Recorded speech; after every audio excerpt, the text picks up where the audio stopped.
Bismillahirrahmanirrahim. Assalamualaikum warahmatullahi wabarakatuh. Innal hamdalillah nahmaduhu wa nasta'inu wa nastaghfiruh wa na'udzu billahi min syururi anfusina min sayyiati a'malina. May yahdihillahu fala mudhillalah wa may yudlil fala hadiyalah. Asyhadu an la ilaha illallah wahdahu la syarikalah wa asyhadu anna Muhammadan abduhu wa rasuluh. Wassallallahu ala nabiyyina Muhammad wa ala alihi wa ashabihi wa man tabi'ahum bi ihsanin ila yaumiddin, amma ba'd. Alhamdulillah, kita panjatkan segala puji, pengagungan serta kecintaan Allah Subhanahu wa taala.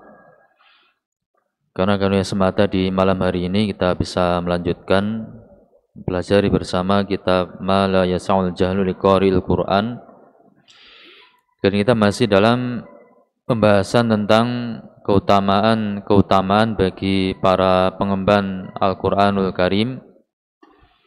Insyaallah akan kita baca poin keutamaan yang ke-8 di halaman yang ke-17 dan seterusnya. Dengan mohon pertolongan pada Allah Subhanahu wa taala, semoga Allah Azza wa Jalla senantiasa memberikan kemudahan pada kita semuanya di dalam menuntut ilmu syar'i, di dalam memahaminya, mengamalkan serta mengajarkan atau mendakwahkan kepada yang lainnya. Semoga Allah Subhanahu wa taala menjadikan ilmu kita sebagai ilmu yang bermanfaat dan diberkahi. Khani bidini rahimani wa rahmakumullah. Di sini al-musannif hafizahullah taala menyatakan pada poin yang ke-8 di antara keutamaan pengemban Al-Qur'an, syafa'atul Qur'ani li hafizil Qur'ani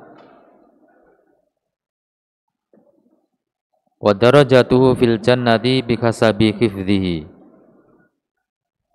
Ada dua poin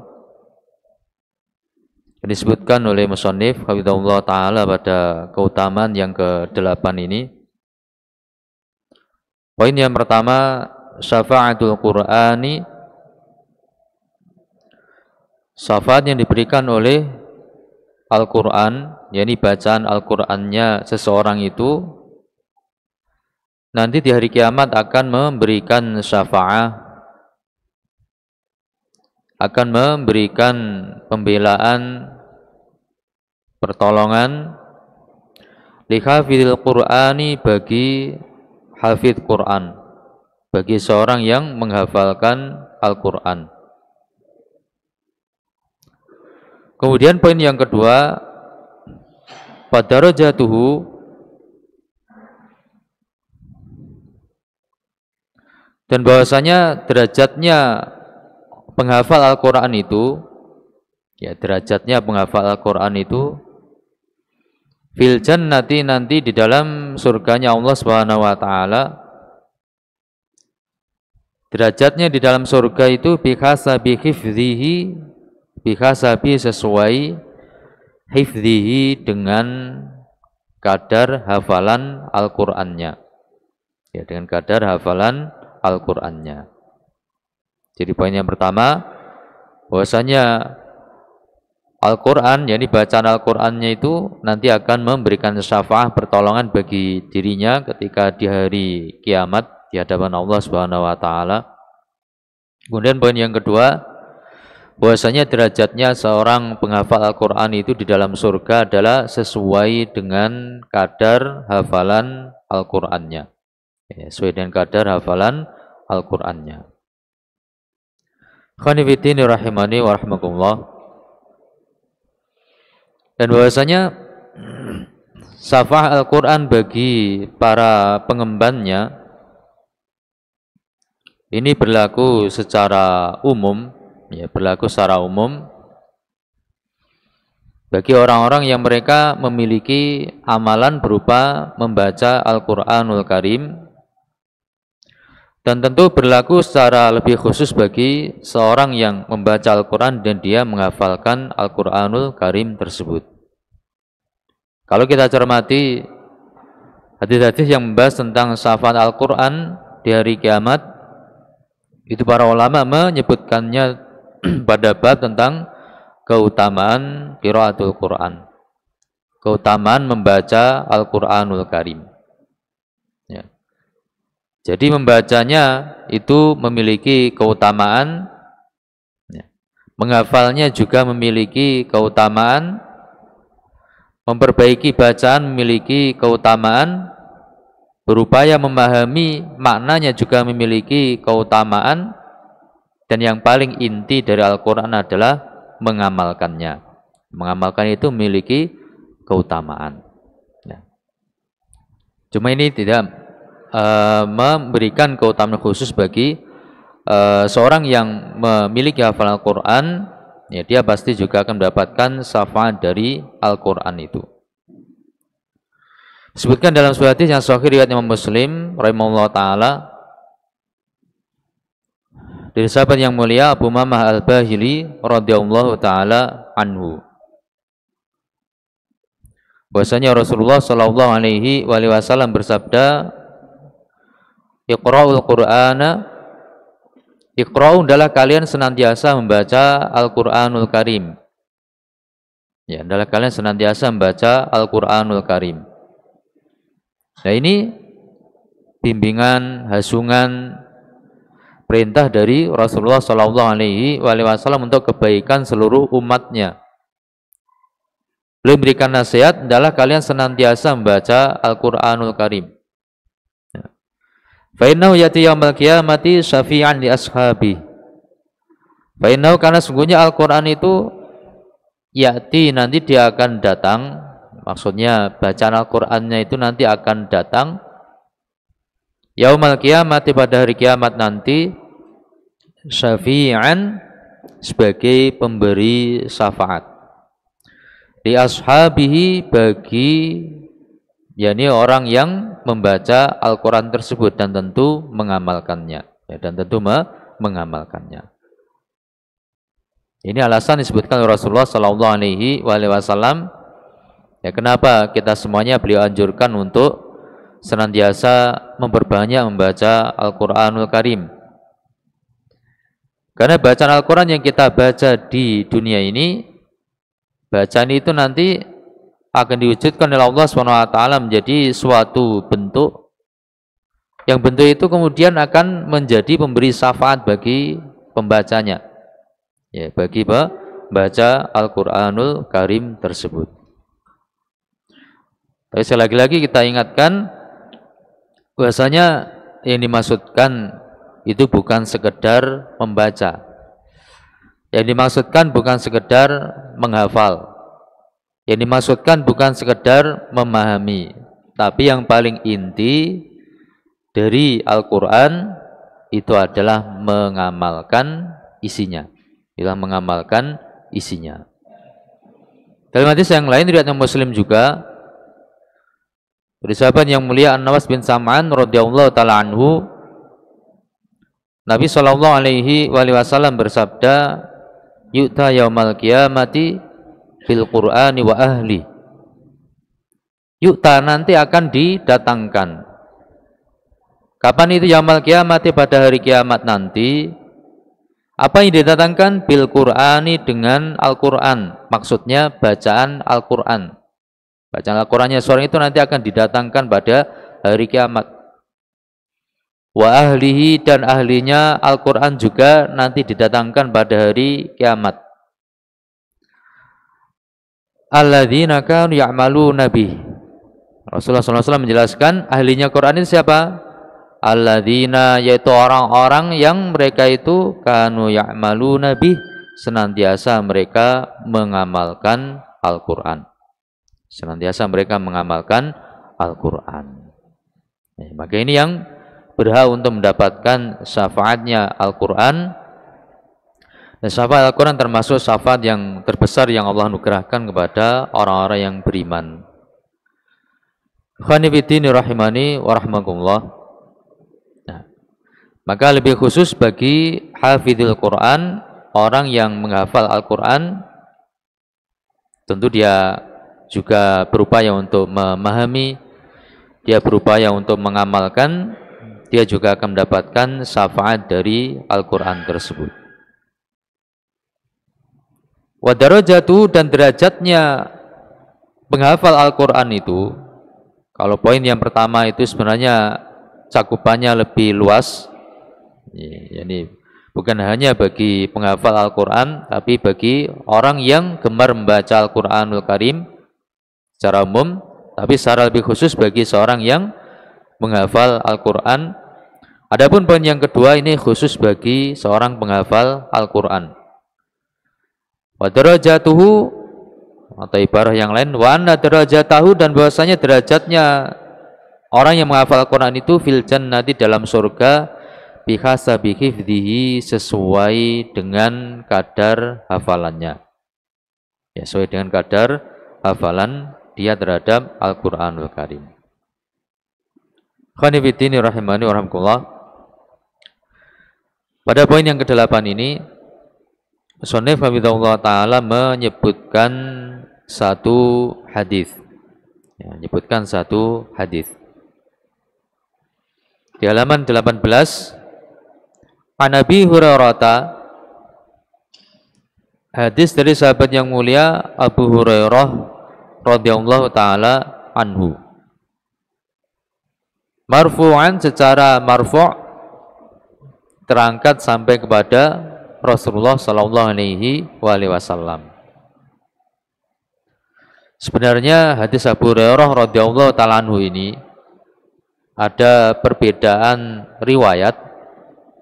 Ada riwayat yang marfu' kepada Nabi sallallahu alaihi wasallam, ada riwayat yang mauquf, terhentikan hanya sampai kepada Abu Hurairah radhiyallahu taala anhu. Yang menyikapi perbedaan riwayat ini, kemudian para ulama juga berbeda pendapat. Kalau seperti Al-Imam Ad-Daruqutni rahimahullah taala dan juga Imam Tirmidzi rahimahullah taala lebih menguatkan riwayat yang mauqufah, riwayat yang mauquf pada Abu Hurairah radhiyallahu taala anhu. Tapi beda lagi dengan yang dipilih oleh Syekh Muqbil Al-Wadi'i rahimahullah taala dalam kitab Asy-Syafa'ah. Beliau mengatakan wal kullu sahihun, semuanya sahih. Yang marfu' sahih, yang mauquf juga sahih. Taruh kata kita asumsikan bahwasanya yang rajih adalah mauquf pada Abu Hurairah radhiyallahu taala anhu, tapi ini kan tentang perkara ghaib yang akan terjadi nanti di hari kiamat. Berarti tidak mungkin Abu Hurairah radhiyallahu taala anhu berkata yang demikian ini dari ijtihad beliau sendiri, karena ini perkara ghaib. Ini perkara ghaib. Pasti itu dari tauqif, dari keterangan dari Rasulullah sallallahu alaihi wasallam, istilahnya marfu'un hukman, dihukumi marfu'. Ringkasnya ini, yakni sabit dari Rasulullah sallallahu alaihi wasallam. Wallahu a'lam bishawab. Isinya hadis, Rasulullah sallallahu alaihi wasallam bersabda, yaji'u sahibul Qur'an yaumal qiyamati. Yaji'u, nanti akan datang. Siapa yang datang? Sahibul Qur'ani, seorang pengemban Al-Qur'an. Ya, seorang pengemban Al-Qur'an. Dan dahulu sudah pernah kita sampaikan faedah dari Dr. yakni Abdus Salam Asy-Syuair hafizahullah taala. Pengemban Al-Qur'an itu seorang yang memenuhi 5 unsur. Unsur yang pertama, qiraatul Quran, membaca Al-Quran. Unsur yang kedua, hifdzul Quran, menghafalkan Al-Quran. Unsur yang ketiga, i'rabul Quran, yakni memperbagus bacaan Al-Qurannya. Unsur yang keempat, at-tafaqquh fil Quran, memahami makna Al-Quran. Unsur yang kelima, al-amal bil Quran, mengamalkan Al-Quran. Mengamalkan Al-Quran. Ini sudah sering kita ulang-ulang tentang 5 unsur supaya seorang itu layak disebut sebagai pengemban Al-Quran. Jadi pengemban Al-Quran itu bukan hanya seorang yang membaca Al-Quran tapi tidak mengamalkan. Pengemban Al-Quran bukan sekedar seorang yang menghafalkan Al-Quran tapi tidak mengamalkan. Pengemban Al-Quran bukan sekedar seorang yang dia memperbagus bacaan Al-Qurannya, mempelajari tentang tahsinul Quran, ilmu tajwid, makhrijul huruf dan seterusnya, ataupun pelajari ilmu-ilmu qiraah tapi tidak mengamalkannya.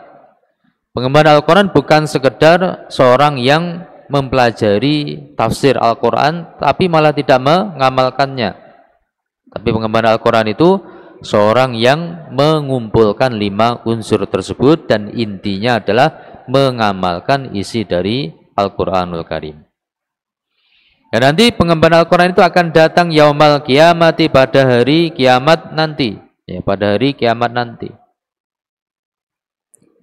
Dan sebagaimana dalam hadis Nawas bin Sam'an radhiyallahu ta'ala anhu tadi, yang didatangkan itu orangnya, sahibul Qur'annya dan juga Al-Qur'annya. Al-Qur'annya maksudnya bacaan Al-Qur'annya itu nanti akan didatangkan oleh Allah Subhanahu wa taala. Dan wallahu ala kulli syai'in qadir, Allah itu maha kuasa atas segala sesuatu. Allah mampu untuk mewujudkan bacaan Al-Qur'annya seorang hamba itu diwujudkan menjadi suatu bentuk, Dalam sebuah hadis yang hasan, riwayat Imam Ahmad bin Hanbal rahimahullah taala, ya, dalam musnadnya, ya, dengan sanad yang hasan dari sahabat yang mulia Buraidah radhiyallahu taala anhu, bahwasanya Rasulullah sallallahu alaihi wasallam bersabda, innal Qur'ana, sesungguhnya Al-Quran itu, maksudnya bacaan Al-Quran itu, yalqa sahibahu yaumal qiyamati, nanti di hari kiamat bacaan Al-Qurannya seseorang itu yalqa akan menjumpai, akan menemui sahibahu, pemiliknya masing-masing. Kapan itu? Hina yunshaqqu anhu qabruh, hina ketika yunshaqqu dibelah, anhu dari orang tersebut, qabruh kuburannya. Dari kiamat kuburan dibelah, manusianya dibangkitkan. Nah, ketika itu datanglah bacaan Al-Qur'annya menjumpai pemiliknya masing-masing. Karrajulis sahibi, bentuknya bacaan Al-Qur'an ketika itu oleh Allah Subhanahu wa taala yang Maha Kuasa, Allah jadikan bentuknya karrajuli, seperti seorang laki-laki, asy-syahibi, yang dia itu langsing serta cemerlang, ya, langsing dan putih cemerlang begitu, menyenangkan dipandang mata. Fayaqulu lahu, lalu laki-laki yang langsing, yang putih, yang cemerlang itu berkata kepada si pemilik atau si pembaca Al-Qur'an, hal ta'rifuni, apakah engkau mengenaliku? Fayaqul, orangnya mengatakan, ma'arifuka, aku tidak mengenalimu.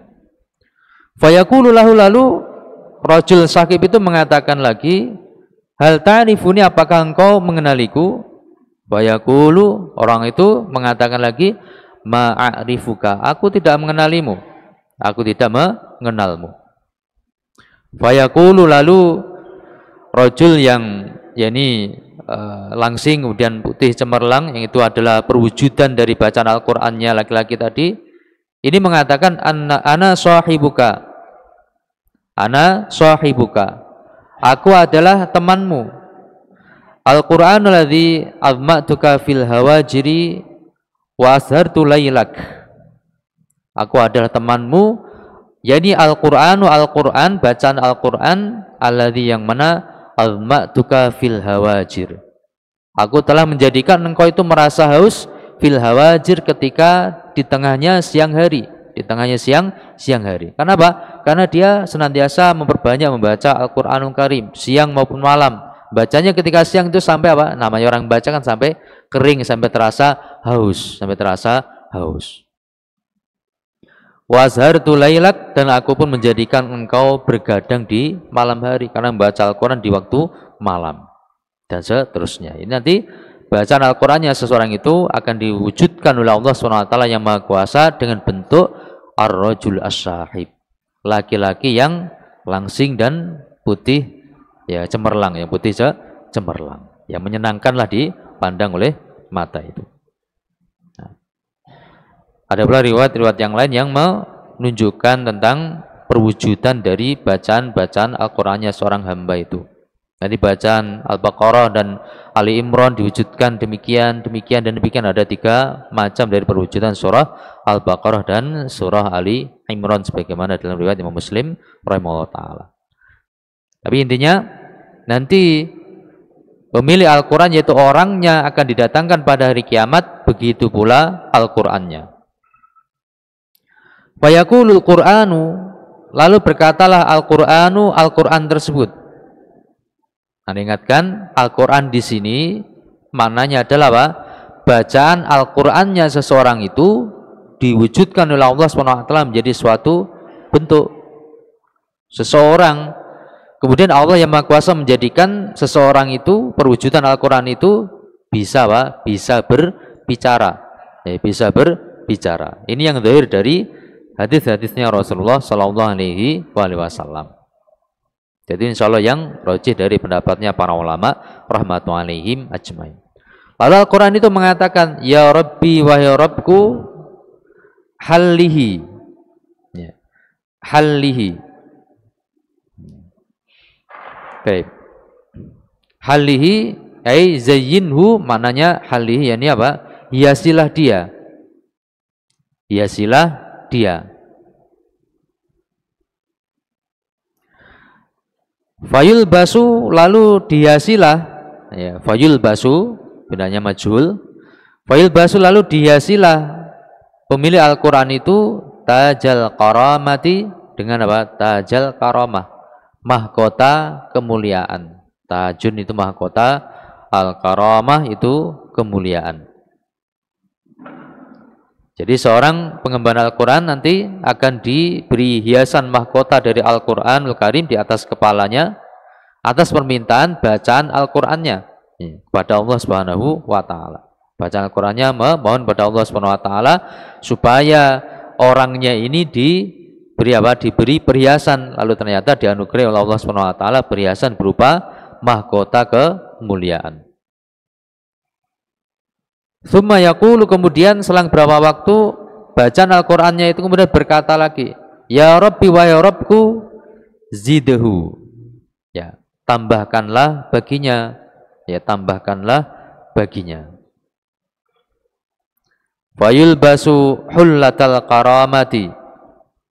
Fayul basu, lalu orang itu pun diberi pakaian hullatal karamati, berupa hullah, berupa pakaian, al-karamati, kemuliaan.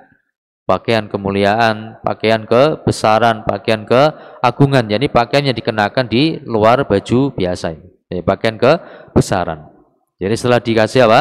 Setelah dikasih mahkota kemuliaan di atas kepalanya, bacaan Al-Qur'annya minta lagi, tambahkan ya Allah. Lalu diberi apa? Diberi pakaian kebesaran. Pakaian kemuliaan. Lalu Al-Qur'annya itu mengatakan lagi, Ya Rabbi wahai Rabbku, ridho anhu, ridolah engkau anhu terhadap orang tersebut.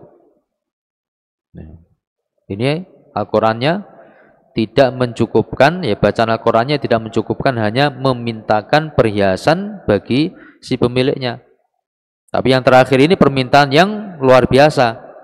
Permintaan yang tertinggi, ini apa?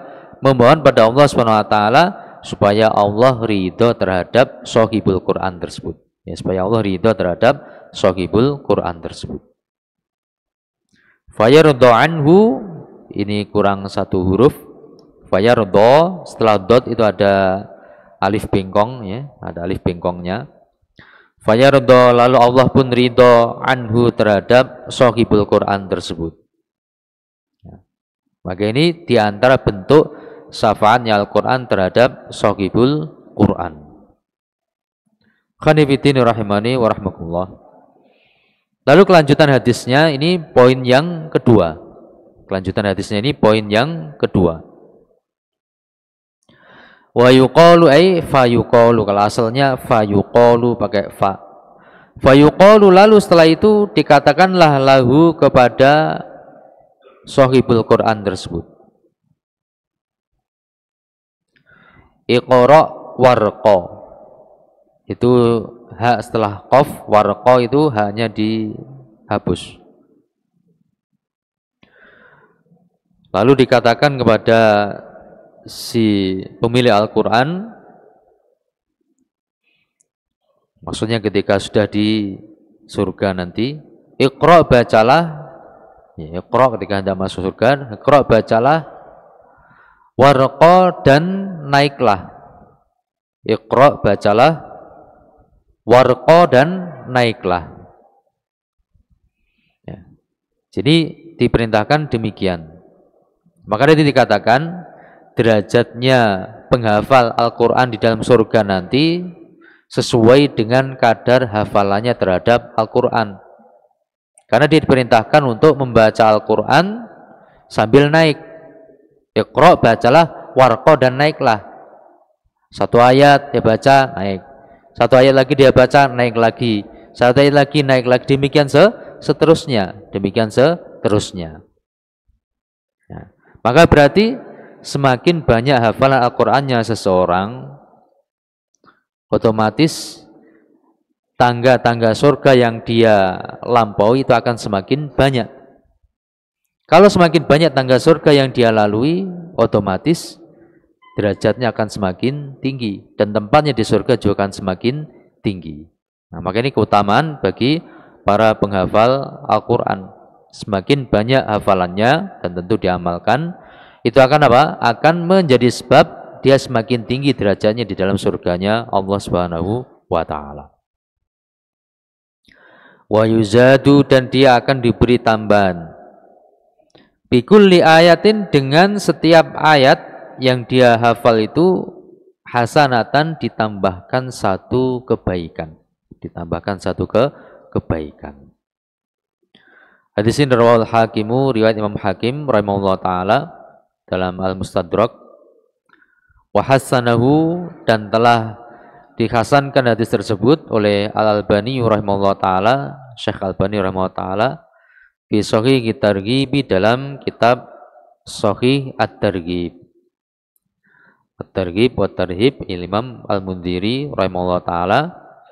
Kemudian oleh Syekh Al-Albani hadis-hadis dalam kitab At-Targhib wa Tarhibnya Al-Mundhiri rahimahullah taala itu diteliti, kemudian beliau pilih, beliau sendirikan mana yang sahih, beliau letakkan dalam Shahih At-Targhib, mana yang dhaif, beliau letakkan dalam Dhaifut Targhib. Tentu sesuai hasil ijtihadnya Syekh Al-Albani rahimahullah taala, tidak menutup kemungkinan banyak perbedaan pendapat ya tentang status hadisnya di antara para ulama rahmatullahi alaihim ajmain. Ringkasnya hadis ini adalah hasan, hadisnya hasan, tapi dari Rasulullah sallallahu alaihi wasallam. Karena kalau kita lihat dari sanadnya, ini dari Abu Hurairah radhiyallahu taala anhu, yang mengambilnya adalah Abu Shalih rahimahullah taala, dan ini termasuk murid utama dari Abu Hurairah radhiyallahu taala anhu. Abu Shalih thiqatun tsabtun. Kemudian dari Abu Shalih rahimahullah taala yang mengambilnya adalah Asim bin Bahdalah, atau dikenal Asim bin Abin Nujud.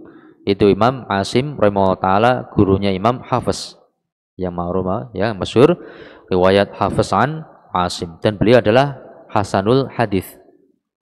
Jadi Imam Asim rahimahullah taala, beliau ahli qiraah, ya, beliau ahli qiraah, termasuk ahli qiraah sab'ah. Sementara yakni dalam bidang ilmu hadis, ya, dalam bidang hadis beliau hanya pada level hasanul hadis, hanya pada level hasanul hadis. Adapun muridnya itu Imam Hafiz rahimahullah taala, beliau ahli Quran, tapi dalam masalah hadis beliau wahyul hadis, hadisnya parah, ya, hadisnya parah. Jadi demikian keadaan para ulama rahmatullahi ajmain. Ada ulama itu yang ahli dalam berbagai bidang, ahli Quran, ahli hadis, ahli tafsir, dan ahli yang lainnya. Ada pula yang hanya ahli Quran tapi tidak ahli hadis seperti Imam Hafiz rahimahullah ta'ala. Ada pula yang sebaliknya ahli hadis tapi tidak ahli Quran seperti Imam Amash rahimahullah ta'ala, itu ahli Quran tapi bukan ahli hadis tapi bukan ahli Quran. Ya, itu keadaan para ulama rahmatullahi alaihim ajmain. Baik. Biasanya di sini Hasan dikhasan oleh Syekh Albani rahimahullah taala, ya, tapi dari Rasulullah sallallahu alaihi wasallam. Asyarhu kemudian sarahnya, keterangannya, qauluhu hallihi, ya, hallihi, haknya di fathah, lamnya di tasdid, kemudian di kasrah, halli. Ini fi'il amr. Hallihi yakni hiasilah dia. Ini perkataan Al-Qur'an tadi. Albis qari al-Qur'ani khullatan. Maknanya, ya, albis, kenakanlah qari al-Qur'ani, bagi pembaca Al-Qur'an itu hullatan, satu pakaian. Wazayyinhu, dan hiasilah dia, wazayyinhu, dan hiasilah dia, wakrim manzilatahu, wakrim, dan muliakanlah manzilatahu, kedudukannya, ya, manzilatahu, kedudukannya. Ini makna hallihi. Jadi ketika bacaan Al-Qur'annya itu memintakan pada Allah SWT hallihi, ya Allah hiasilah dia, itu maknanya berilah pakaian kemuliaan baginya, zayyinhu, hiasilah dia, wa akrim manzilatahu, dan muliakanlah manzilatahu, kedudukannya. Qaulu, sementara perkataannya tajal karamati, taj itu mahkota, al karamati, kemuliaan, dikenakan padanya tajan, yakni mahkota, fauqa ra'sihi, di atas kepalanya. Fauqa ra'sihi, di atas kepalanya. Namanya mahkota yang dikenakan di atas kepala. Qauluhu, lalu perkataannya zidhu, zid, ya, fi'il amr juga, tambahkanlah hu, bagi dia. Mananya ya Rabbi wa ya Rabbku, zid, tambahkanlah shahibal Qur'ani, bagi pengemban Al-Qur'an ini, tambahkan apa? Ikrama, pemuliaan. Ya, tambahkanlah pemuliaan. Kita baca aja. Qauluhu, kemudian perkataannya hullatal karamati, pakaian kemuliaan, hullah, ya, pakaian kebesaran, pakaian kemuliaan. Wahiyya, dan itu maksudnya ma yulbasu fawqath thiyabi lizinati warrifahiyati. Wahiyya, dan khullatul karamah, pakaian kehormatan, pakaian kemuliaan itu apa? Adalah ma, sesuatu pakaian, yulbasu, yang dikenakan, fawqath thiyabi, di luar pakaian, di luar baju. Jadi sudah pakai baju, kemudian ada pakaian kebesaran di luarnya, ya, pakaian kebesaran di luarnya. Nah, itu dikenakan pakaian kemuliaan atau pakaian kebesaran itu lizinati, untuk perhiasan, warifahiyati, dan untuk kemewahan. Ya, ini suatu yang indah, suatu yang mewah, suatu yang memiliki kemuliaan, suatu yang memiliki keagungan. Qauluhu irda anhu, ridholah engkau ya Allah kepadanya. Ini permintaan yang disebutkan oleh bacaan Al-Qur'annya.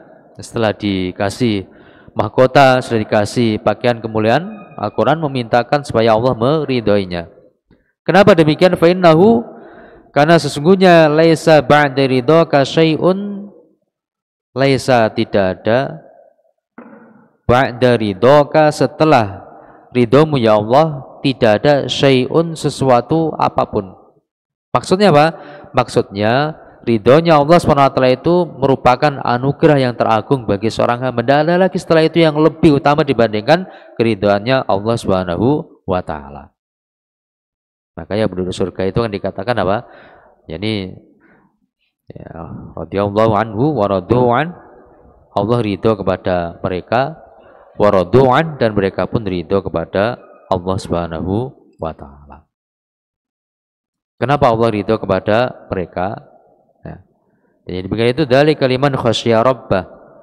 Yang demikian itu hanya berlaku bagi siapapun yang dia itu takut kepada Rabbnya, takut kepada Allah Subhanahu wa taala. Nah, ini. Maka ini karakternya penduduk surga seperti itu. Diridhoi oleh Allah Subhanahu wa taala. Kenapa diridhoi? Karena mereka takut kepada Allah Subhanahu wa taala. Wujudnya takut, mereka beriman terhadap apapun yang Allah perintahkan untuk mengimaninya. Wujudnya takut mereka apa? Mereka menjalankan perintah-perintahnya Allah Subhanahu wa taala. Wujudnya takut apa? Mereka menjauhi larangan-larangan Allah Subhanahu wa taala. Makanya sering kita sampaikan dan sering kita ingatkan, intinya Al-Qur'an itu adalah mengamalkan isinya. Itu yang paling inti dari Al-Qur'anul Karim, yakni mengamalkan isinya. Fayardo, lalu Allah pun ridho anhu, dari orang tersebut. Qauluhu, perkataannya iqra, bacalah, maksudnya ihfad, yakni hafalkanlah, bacalah dengan hafalanmu. Diperintahkan untuk membaca Al-Qur'anul Karim dengan hafalannya. Satu ayat naik satu tingkat, satu ayat naik satu tingkat lagi, demikian seterusnya. Qauluhu warqa, jadi nggak ada haknya ya, warqa, dan naiklah, bacalah sambil naik ke tangga-tangga surga itu. Ihfadil Qur'ana, dalam engkau menghafalkan Al-Qur'an. Ihfadil Qur'ana, dalam engkau menghafalkan Al-Qur'an.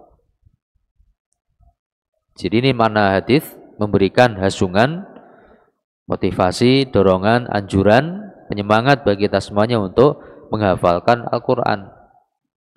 Karena nanti diperintahkan bagi pemilik Al-Qur'an itu untuk membaca hafalan Al-Qur'annya sambil naik pada tangga-tangganya surga. Satu ayat satu tangga, ya, satu ayat satu tangga, demikian anak tangga ya, apa namanya? Ya ini derajat-derajatnya itu. Ihfadil Qur'ana, dalam engkau menghafalkan Al-Qur'an. Yazid, niscaya Al-Qur'an itu akan menambahkan fi manzilatika, pada kedudukanmu, fil jannati, di dalam surga. Bikulli ayatin, dengan sebab setiap ayat, tahfadzuha, yang engkau menghafalnya. Yang engkau menghafalnya. Setiap ayat naik satu tangga, setiap ayat naik satu tangga lagi. Watuzadu, dan akan ditambahkan untukmu, bikulli ayatin, dengan setiap ayat yang engkau hafal itu ditambahkan hasanatan, satu kebaikan. Tambahkan hasanatan, satu kebaikan. Semakin banyak hafalan Al-Qur'annya, berarti semakin banyak kebaikan yang Allah anugerahkan kepada dirinya. Seharusnya demikian ya, seharusnya demikian. Makanya waspada, kalau seseorang semakin banyak hafalan Al-Qur'annya, tapi kalau tidak semakin takut kepada Allah Subhanahu wa taala, hati-hati. Hati-hati. Karena Rasulullah sallallahu alaihi wasallam telah menegaskan, Al-Qur'an hujjatun laka au 'alaik. Quran itu menjadi hujah yang membelamu kalau engkau mengamalkannya. Tapi bisa pula Quran itu menjadi hujah yang menyulitkanmu kalau engkau tidak mengamalkannya. Tapi kalau seorang menghafalkan Quran, semakin banyak hafalan Qurannya, dia semakin takut pada Allah Subhanahu wa taala. Kita berharap ini tanda kebaikan bagi seseorang tersebut. Ya, mudah-mudahan kita semuanya termasuk bagian dari golongan yang berupaya membaca Al-Quran, berupaya menghafalkan Al-Quran, berupaya untuk memperbaiki bacaan Al-Quran, berupaya untuk memahami isinya Al-Quran, dan yang paling penting berupaya untuk mengamalkan isinya dari Al-Quran tersebut. Allahumma amin. Tapi mungkin sampai di sini mudah-mudahan bisa difahami dan bermanfaat. Wallahu a'lam bishawab.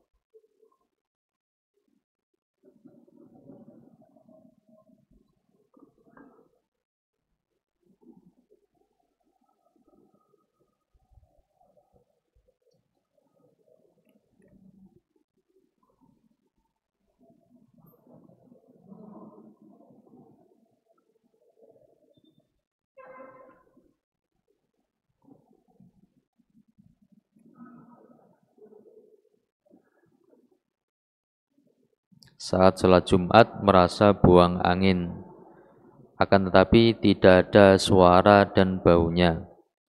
Apakah itu membatalkan wudhu? Apakah itu membatalkan wudhu? Ya, ini diperinci. Ketika merasa buang angin, tapi tidak ada suaranya, tidak ada baunya, ini butuh untuk diperinci. Rincian yang pertama, kalau merasanya itu adalah dugaan kuat atau yakin, merasa buang angin, tapi merasanya itu dalam level dugaan kuat atau yakin kalau buang angin, ya berarti batal wudunya. Meskipun tidak terdengar suara, meskipun tidak tercium aromanya, maka wudunya batal. Kalau apa? Kalau merasa buang angin itu sampai tataran pada level dia yakin buang angin atau dugaan kuat buang angin. Perincian yang kedua, kalau sekedar keraguan atau di bawah keraguan, lebih lemah lagi dari keraguan, maka ini tidak membatalkan wudu. Ya, maka ini tidak membatalkan wudu. Al yakinu la yazul bisyak, kaidahnya suatu yang yakin itu tidak bisa dihilangkan dengan keraguan. Kalau tadi sudah yakin berwudu, kemudian dia sholat Jumat, kan yakin sudah berwudu, yakin sudah berwudu. Kemudian ketika sholat Jumat dia ragu-ragu apakah sudah buang angin atau belum, tidak terdengar suara, juga tidak tercium aroma dari kentut itu, maka apa? Maka sesuatu yang yakin tidak bisa dihilangkan dengan keraguan. Itu perincian tentang masalah ini. Wallahu a'lam bishawab.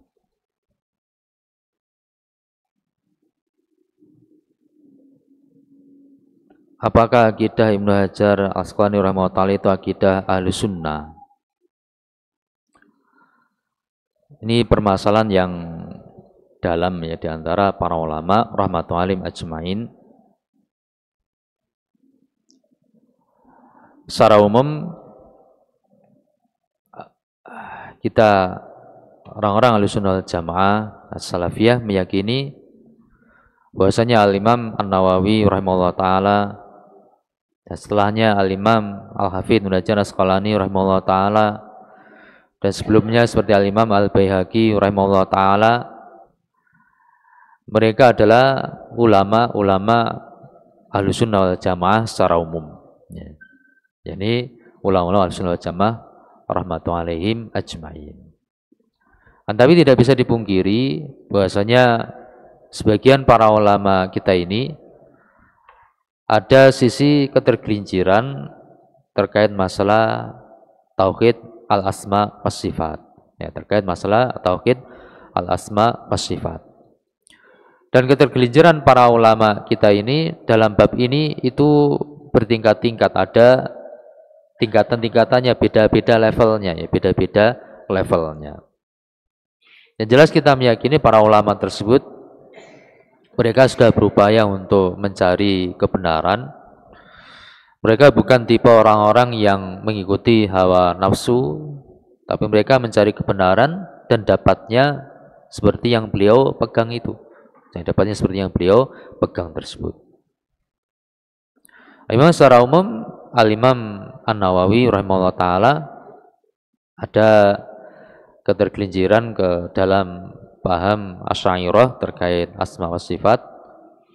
Begitu pula Al-Imam Al-Hafidz Ibnu Hajar Al-Asqalani rahimahullah taala ada ketergelinciran terhadap paham Asy'ariyah dalam bab al-asma wa sifat, tapi lebih ringan. Ya.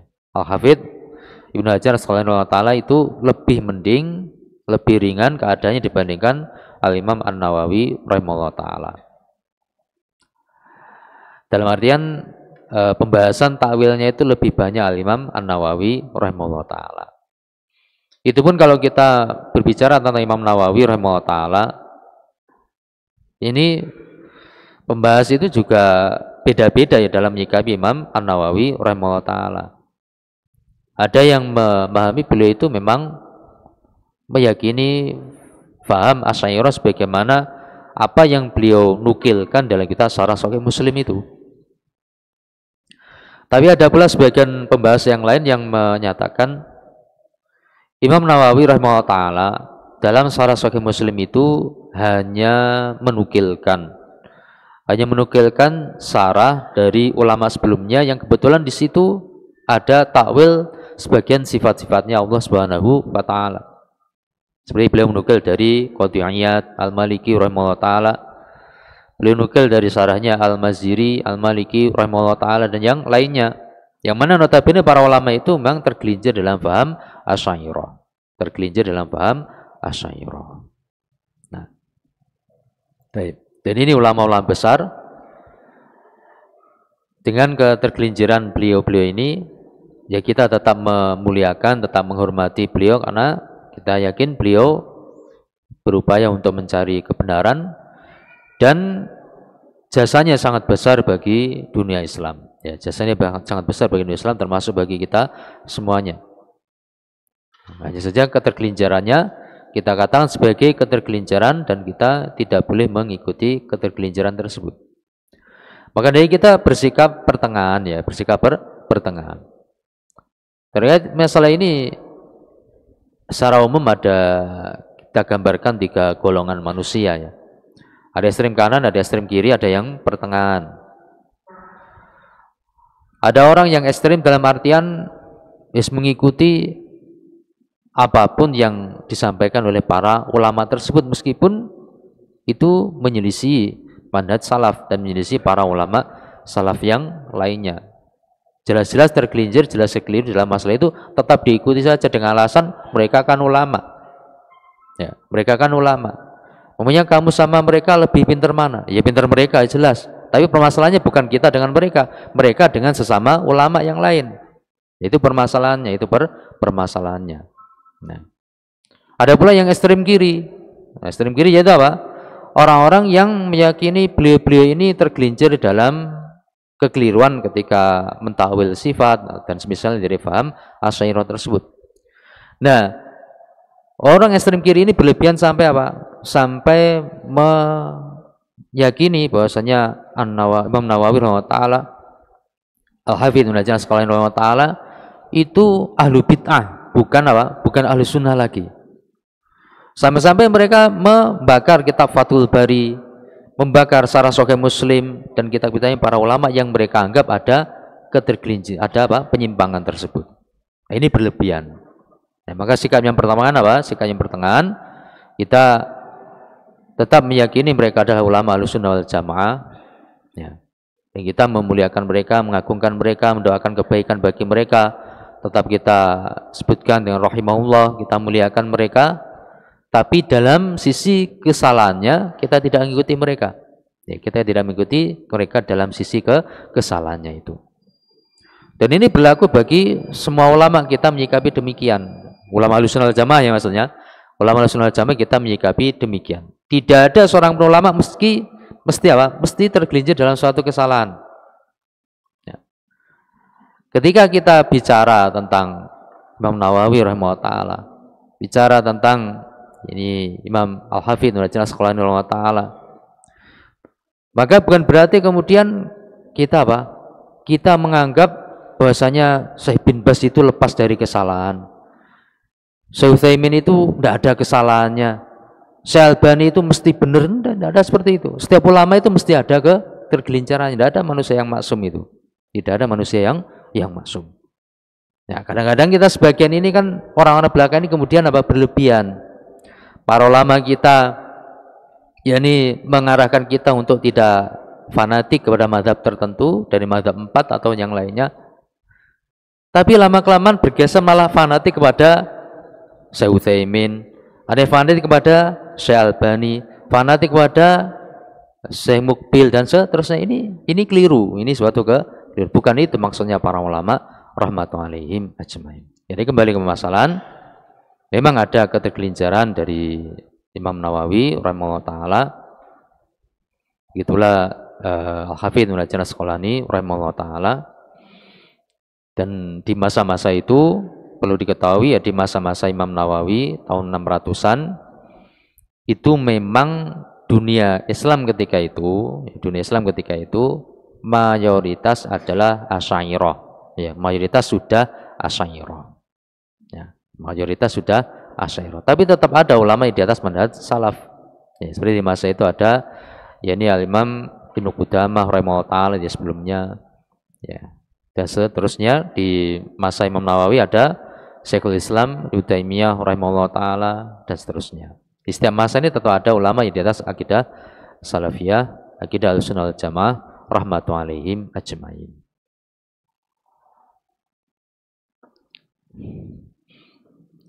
Jadi itu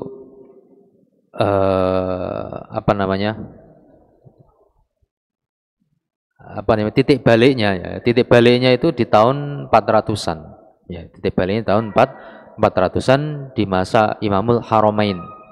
Di masa Imamul Haramain rahimahullah taala, gurunya Imam Al-Ghazali rahimahullah taala. Itu mulai apa? Mulai berkembang pesatnya mazhab Asy'ariyah ketika itu. Tapi kalau di zaman-zaman awal, zaman sahabat jelas, zaman tabi'in jelas, zaman tabi'ut tabi'in juga masih jelas. Di zaman Imam 4 pun masih jelas, semuanya di atas akidah as-salafiyah. Nah, di zaman Imam Ahmad bin Hanbal rahimahullah taala, nah di zaman itulah mulai muncul apa?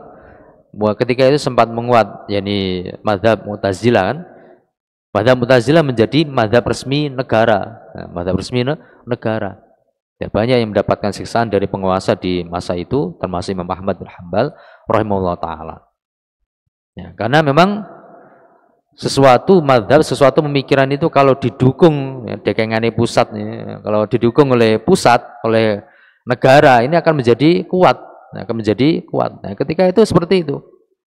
Mu'tazilah, tapi kemudian di zaman Khalifah Al-Mutawakkil, awalnya beliau paham Mu'tazilah, dan kemudian rujuk kepada paham Ahlussunnah wal Jamaah, kemudian melepaskan Imam Ahmad bin Hanbal rahimahullah taala, berjaya lagi Ahlussunnah wal Jamaah. Ya, berjaya lagi Ahlussunnah wal Jamaah. Itu tahun 200-an ya, tahun 200-an. Imam Ahmad meninggal 241 Hijriah. Nah, tapi di masa ini mulai muncul siapa? Yang namanya Ibnu Kullab, Muhammad bin Said Ibnu Kullab. Ini pencetus paham Kullabiyah yang sekarang dikenal dengan istilah Asy'ariyah. Ini pencetusnya. Di masa-masa ini, semasa dengan Imam Ahmad bin Hanbal rahimahullah taala. Beliau itu maunya apa? Maunya membela mazhab Ahlussunnah wal Jamaah. Mengkritisi mazhab Mu'tazilah, tapi beliau berupaya untuk di tengah-tengah begitu, di tengah-tengah.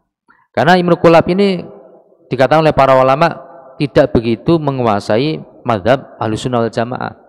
Dia bukan ahli hadis, beliau bukan ahli hadis. Sehingga akhirnya beliau berupaya untuk mengcounter apa? Mengcounter itu membantah paham Mu'tazilah dengan apa? Dengan metode akal, rasio, logika.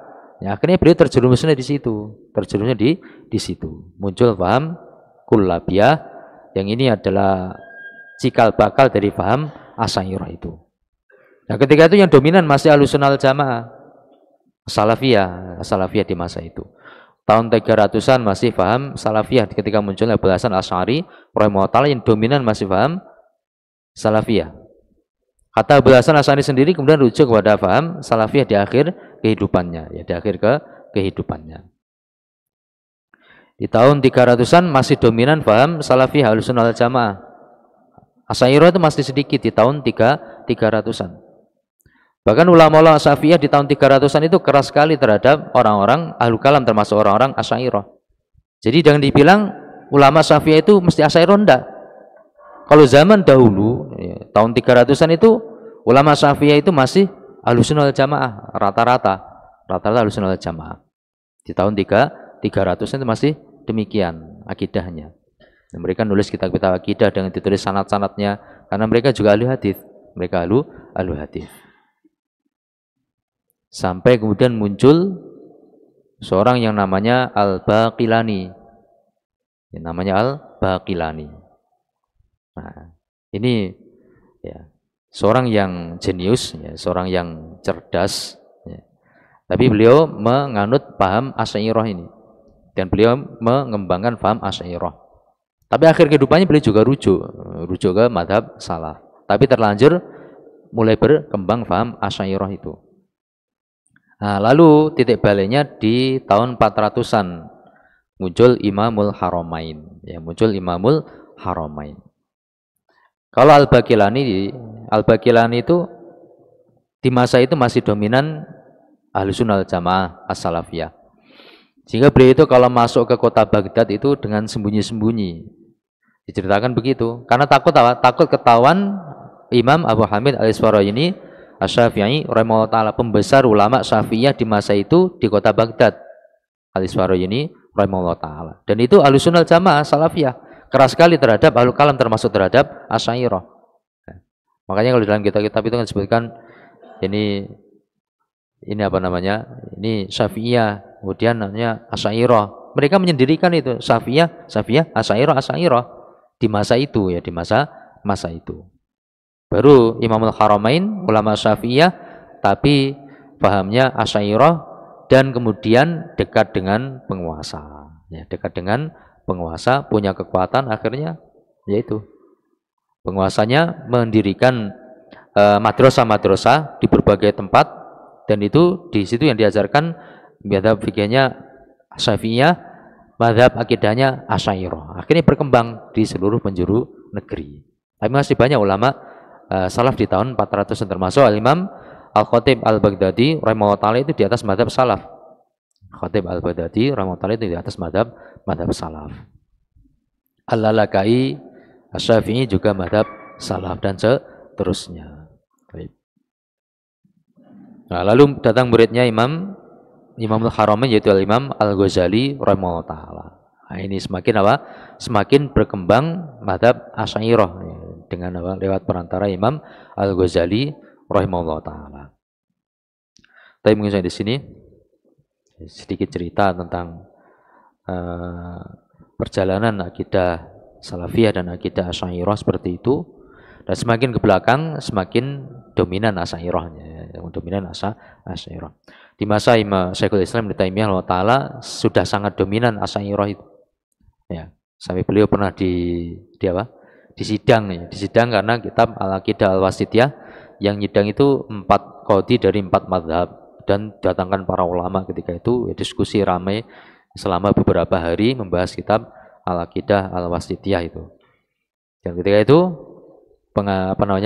proses peradilan terhadap Syekhul Islam Ibnu Taimiyah rahimahullah taala dimenangkan oleh beliau, dimenangkan oleh Syekhul Islam Ibnu Taimiyah rahimahullah taala. Ya, beliau memberikan tantangan kepada siapapun yang bisa mendatangkan satu huruf pun bahwasanya akidah wasithiyah yang beliau sampaikan itu ada kekeliruan dan bisa mendatangkan bukti dari kalamnya salaf, ada satu huruf yang keliru, beliau akan merujuk di situ. Kasih tangguh 3 tahun, tidak ada yang bisa mendatangkan bukti bahwasanya akidah wasithiyah itu menyelisih akidah salaf, tidak ada yang bisa mendatangkan bukti. Karena memang akidah salaf itu ya akidah apa namanya Ahlussunnah wal Jamaah yang aslinya itu ya akidah salafiyah itu, bukan Asy'ariyah. Kalau Anda mempelajari, kita tanya para ulama, kalam-kalamnya para ulama akan paham ya akidah Ahlussunnah wal Jamaah itu bukan Asy'ariyah tapi akidah salafiyah. Wallahu a'lam bishawab. Tapi mungkin sampai di sini, mudah-mudahan bisa difahami dan bermanfaat untuk hati kita, dunia kita dan akhirat kita. Kalau ada benarnya dari Allah Subhanahu wa taala, ada kelirunya karena keterbatasan ilmu ana, semoga diampuni Allah Subhanahu wa taala. Ada kurangnya mohon dimaafkan. Subhanakallahumma bihamdika asyhadu an la ilaha illa anta astaghfiruka wa atubu ilaik. Wa akhiru da'wana alhamdulillahirabbil alamin. Wassalamualaikum warahmatullahi wabarakatuh.